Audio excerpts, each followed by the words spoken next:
ನಮಸ್ತೆ.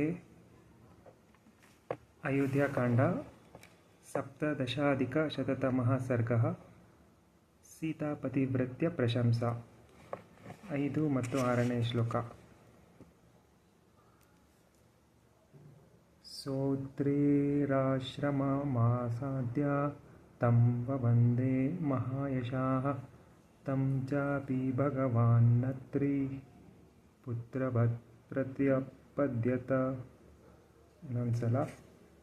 ಸೋತ್ರೇರಾಶ್ರಮಮಾಸಾದ್ಯ ತಂ ವಂದೇ ಮಹಾಯಶಾಃ ತಂ ಚಾಪಿ ಭಗವಾನ್ನತ್ರಿ ಪುತ್ರವತ್ ಪ್ರತ್ಯಪದ್ಯತ.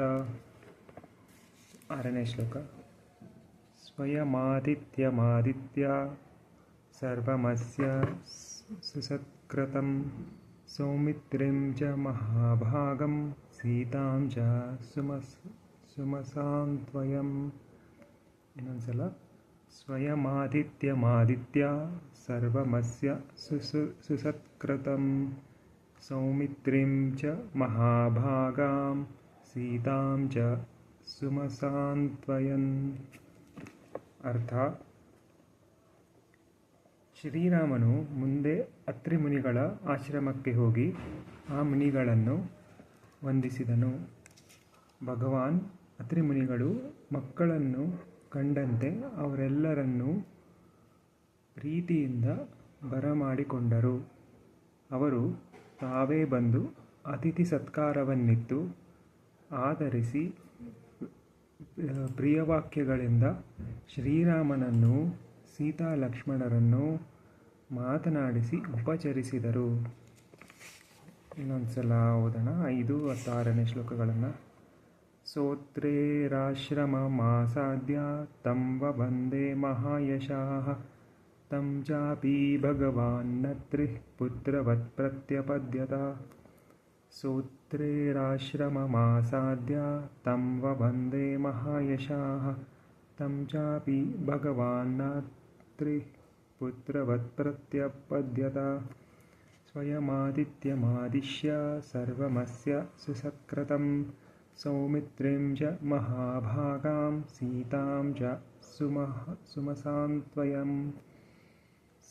ಸ್ವಯಮಾದಿತ್ಯಮಾದಿತ್ಯಮಾದಿಶ್ಯ ಸರ್ವಮಸ್ಯ ಸುಸತ್ಕೃತಂ ಸೌಮಿತ್ರಿಂ ಚ ಮಹಾಭಾಗಾಂ ಸೀತಾಂ ಚ ಸುಮಸಾಂತ್ವಯಂ. ಇನ್ನು 7 ಮತ್ತು 8ನೇ ಶ್ಲೋಕಗಳು. ಇದು 7ನೇ ಶ್ಲೋಕ. ಪತ್ನೀಂಚ ಸಮನುಪ್ರಾಪ್ತಾಂ ವೃದ್ಧಾಮಾಮಂತ್ರ್ಯ ಸತ್ಕೃತಾಂ ಸಾಂತ್ವಯಾಮಾಸ ಧರ್ಮಜ್ಞಃ ಸರ್ವಭೂತಹಿತೇ ರತಃ. ಇನ್ನೊಂದ್ಸಲ. ಪತ್ನೀಂಚ ಸಮನುಪ್ರಾಪ್ತಾಂ ವೃದ್ಧಾಮಾಮಂತ್ರ್ಯ ಸತ್ಕೃತಾಂ ಸಾಂತ್ವಯಾಮಾಸ ಧರ್ಮಜ್ಞಃ ಸರ್ವಭೂತಹಿತೇ ರತಃ. 8ನೇ ಶ್ಲೋಕ. ಅನುಸೂಯಾಂ ಮಹಾಭಾಗಾಂ ತಾಪಸೀಂ ಧರ್ಮಚಾರಿಣೀಂ ಪ್ರತಿಗೃಹ್ಣೀಷ್ವ ವೈದೇಹೀಮಬ್ರವೀದೃಷಿಸತ್ತಮಃ. ಇನ್ನೊಂದ್ಸಲ. ಅನುಸೂಯಾಂ ಮಹಾಭಾಗಾಂ ತಾಪಸೀಂ ಧರ್ಮಚಾರಿಣೀಂ ಪ್ರತಿಗೃಹ್ಣೀಷ್ವ ವೈದೇಹೀಮಬ್ರವೀದೃಷಿಸತ್ತಮಃ. ಅರ್ಥಕ್ಕೆ ಹೋಗೋಣ.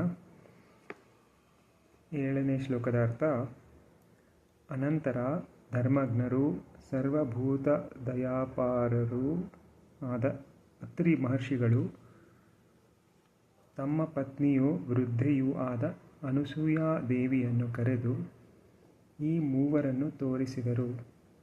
ಶ್ರೀರಾಮನು ಸೀತೆಯು ಲಕ್ಷ್ಮಣನನ್ನು ಆಕೆಗೆ ವಂದಿಸಿದರು. ಇದು 7ನೇ ಶ್ಲೋಕದ ಅರ್ಥ. ಈಗ 8ನೇ ಶ್ಲೋಕ ನೋಡೋಣ. ಅನಸೂಯೆಯಾದರೂ ಮಹಾತ್ಮಳಾದ ತಪಸ್ವಿನಿ ಧರ್ಮಶೀಲೆ. ಅತ್ರಿ ಮುನಿಗಳು ಅನಸೂಯೆಯನ್ನು ಕುರಿತು, ಅನಸೂಯೆ ಇವಳು ವೈದೇಹಿ, ಇವಳನ್ನು ಒಳಗೆ ಉಪಚರಿಸು ಎಂದು ನುಡಿದರು. 8ನೇ ಶ್ಲೋಕದ ಅರ್ಥ. ಈಗ ಪುನಃ 7-8 ಶ್ಲೋಕಗಳನ್ನು ನೋಡೋಣ. ಪತ್ನೀಂ ಚ ಸಮನುಪ್ರಾಪ್ತಾಂ ವೃದ್ಧಮಾಂ ಮಂತ್ರಸತ್ಕೃತಾಂ ಸಾಂತ್ವಯಾಮಾಸ ಧರ್ಮಜ್ಞಃ ಸರ್ವಭೂತಹಿತೇ ರತಃ. ಪತ್ನೀಂ ಚ ಸಮನುಪ್ರಾಪ್ತಾಂ ವೃದ್ಧಮಾಂ ಮಂತ್ರಸತ್ಕೃತಾಂ ಸಾಂತ್ವಯಾಮಾಸ ಧರ್ಮಜ್ಞಃ ಸರ್ವಭೂತಹಿತೇ ರತಃ. ಅನುಸೂಯಾಂ ಮಹಾಭಾಗಾಂ ತಾಪಸೀಂ ಧರ್ಮಚಾರಿಣೀಂ ಪ್ರತಿಗೃಹ್ಣೀಷ್ವ ವೈದೇಹೀಂ ಅಬ್ರವೀದೃಷಿ ಸತ್ತಮಃ. ಅನುಸೂಯಾಂ ಮಹಾಭಾಗಾಂ ತಾಪಸೀಂ ಧರ್ಮಚಾರಿಣೀಂ ಪ್ರತಿಗೃಹ್ಣೀಷ್ವ ವೈದೇಹೀಂ ಅಬ್ರವೀದೃಷಿ ಸತ್ತಮಃ. ಇನ್ನು 9 ಮತ್ತು 10ನೇ ಶ್ಲೋಕಗಳು. 9 ಹಾಗೂ 10ನೇ ಶ್ಲೋಕ. ರಾಮಾಯ ಚಕ್ಷೇತಾಂ ತಾಪಸೀಂ ಧರ್ಮಚಾರಿಣೀಂ ದಶವರ್ಷಾಣ್ಯನಾವೃಷ್ಟ್ಯಾ ದಗ್ಧೇ ಲೋಕೆ ನಿರಂತರಂ. ರಾಮಾಯ ಚಕ್ಷೇತಾಂ ತಾಪಸೀಂ ಧರ್ಮಚಾರಿಣೀಂ ದಶವರ್ಷಾಣ್ಯನಾವೃಷ್ಟ್ಯಾ ದಗ್ಧೇ ಲೋಕೆ ನಿರಂತರಂ. ಇನ್ನು 10ನೇ ಶ್ಲೋಕ. ಯಯಾ ಮೂಲಫಲೇ ಸೃಷ್ಟೇ ಜಾಹ್ನವೀ ಚ ಪ್ರವರ್ತಿತಾ ಉಗ್ರೇಣ ತಪಸಾ ಯುಕ್ತಾ ನಿಯಮೈಶ್ಚಾಪ್ಯಲಂಕೃತಾ. ಯಯಾ ಮೂಲಫಲೇ ಸೃಷ್ಟೇ ಜಾಹ್ನವೀ ಚ ಪ್ರವರ್ತಿತಾ ಉಗ್ರೇಣ ತಪಸಾ ಯುಕ್ತಾ ನಿಯಮೈಶ್ಚಾಪ್ಯಲಂಕೃತಾ. ಅರ್ಥ ನೋಡೋಣ. 9ನೇ ಶ್ಲೋಕದ ಅರ್ಥ. ಮತ್ತು ಶ್ರೀರಾಮನಿಗೆ ಆ ತಪಸ್ವಿನಿಯ ಪರಿಚಯವನ್ನು ಮಾಡಿಕೊಡುತ್ತಾ ರಾಮ, ಒಂದು ಸಲ 10 ವರ್ಷಗಳವರೆಗೆ ಮಳೆಯಿಲ್ಲದೆ ಮಹಾಕ್ಷಾಮ ಉಂಟಾಯಿತು. ಬಿಸಿಲಿನ ಬೇಗೆಯಿಂದ ಒಂದೇ ಸಮನಾಗಿ ಲೋಕವು ಸುಟ್ಟು ಹೋಗುತ್ತಿತ್ತು. 10ನೇ ಶ್ಲೋಕದ ಅರ್ಥ. ಆಗ ಅನಸೂಯೆ ಫಲಮೂಲಗಳನ್ನು ತಪೋಬಲದಿಂದ ಸೃಜಿಸಿ ಒಣಗಿದ ಗಂಗಾ ನದಿಯಲ್ಲಿ ನೀರು ಹರಿಯುವಂತೆ ಮಾಡಿದಳು.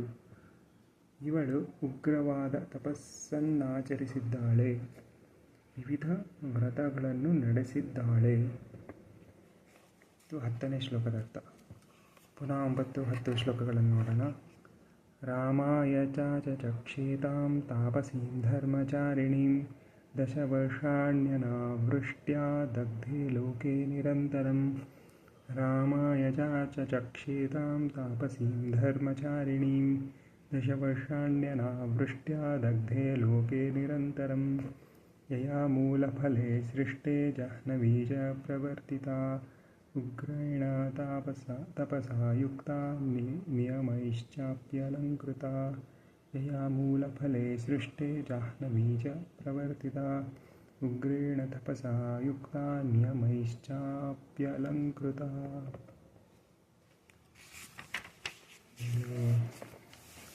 ಇದು 10ನೇ ಶ್ಲೋಕ. 9-10 ಶ್ಲೋಕ. ಮುಂದಿನ ವಿಡಿಯೋಲಿ 11ನೇ ಶ್ಲೋಕವನ್ನು ನೋಡೋಣ. ಧನ್ಯವಾದ. ಜೈ ಶ್ರೀರಾಮ್.